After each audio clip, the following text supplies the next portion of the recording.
آج آپ سورۃ الاخلاص کی مشق کریں گے. آئیے اس کی ابتدا کرتے ہیں. بسم اللہ الرحمن الرحیم. بسم اللہ الرحمن الرحیم. قل قل قاف پر پڑھیں، لام کو اچھی طرح باریک.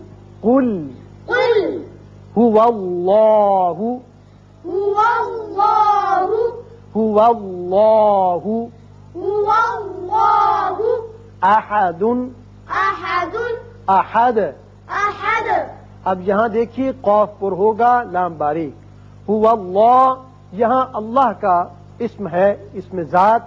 اس کا قاعدہ آپ پڑھ چکے ہیں کہ یہ درمیانی جو لام ہے یہ اگر پہلے زبر یا پیش آ جائے تو اس کو پر کر کے منہ بھر کے پڑھتے ہیں. چونکہ واو پر زبر ہے اس لیے اس کو پر پڑھیں گے. هو اللہ، اس طریقے سے. هو اللہ.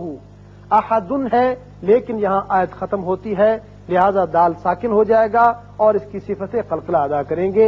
احد کر کے پڑھیں گے. اور دوسرے یاد رکھیے کہ سب سے پہلے اعوذ باللہ من الشیطان الرجیم پڑھنا قرآن پاک کو شروع کرنے سے پہلے لازم ہے. بسم اللہ کا حکم یہ ہے کہ ہر سورت سے پہلے اس سورت کا جز ہے یہ، لہذا جب بھی کوئی سورت پڑھی جائے گی تو اس سے پہلے بسم اللہ ہوگی، سوائے سورہ توبہ کے کہ اس سے پہلے بسم اللہ نہیں ہے. قل هو اللہ احد قل هو اللہ احد اللہ الصمد. اللہ الصمد. یہاں پھر دیکھیے الف پر زبر ہے لہذا اس میں اللہ کا لام پر کر کے پڑھا جائے گا. اسی طرح صاد حروف مستعلیہ میں سے ہے، یہ پر ہوگا. اب دال کے اوپر پیش ہے، آیت ختم ہونے کی وجہ ساکن کریں گے اور سکون کی وجہ سے صفت قلقلہ ادا ہوگی. اللہ الصمد. اللہ الصمد.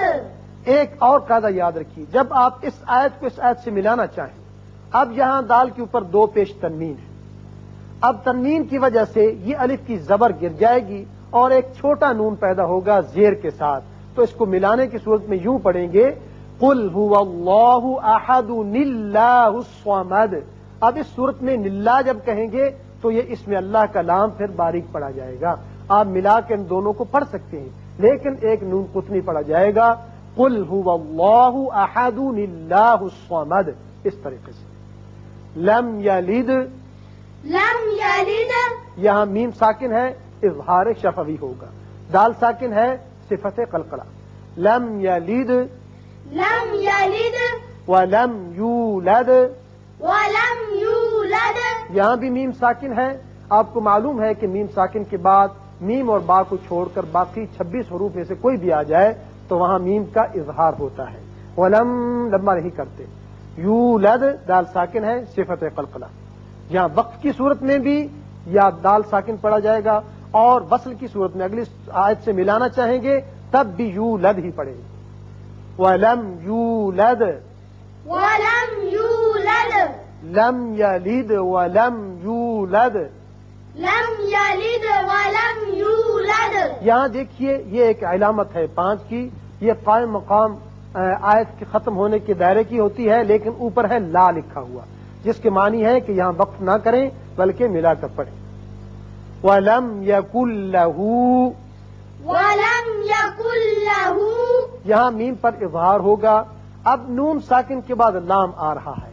آپ نے نون ساکن تنوین کا جو قاعدہ پڑھا ہے ادغام کا، اس میں تھے 6 حروف یرملون، لیکن ان میں 2 تھے ایسے جہاں کی ادغام بغیر غنہ ہوتا ہے، وہ تھے لام اور را. نون ساکن کے بعد جب لام آ جائے تو وہاں ادغام تو ہوتا ہے لیکن غنہ نہیں ہوتا. اب نون نہیں پڑھا جائے گا، کاف کی آواز لام سے سیدھی ملے گی. یکن لہو پڑھیں گے. وَلَمْ يَكُنْ لَهُ ولم یکن لہ کفوا احد. کفوا احد. یہاں کفوا 2 زبر تنوین ہے لیکن آگے حمزہ بشکل الف آ گیا جو کہ حروف حلقی میں سے ہے، لہذا یہاں اظہار حلقی ہوگا. احد ہے چونکہ یہاں آیت ختم، رکوع بھی ختم ہے، دال ساکن ہے، وقف کریں گے لہذا دال ساکن ہو جائے گا. کفوا احد. کفوا احد. کفوا احد. کفوا احد. سجاد سب سے پہلے آپ پہلی 2 آیتوں کی تلاوت کریں. قل هو الله أحد شاباش. الله الصمد اگلی دونوں آیتوں کی تلاوت محبوب آپ کریں. لم يلد ولم يولد شاباش. ولم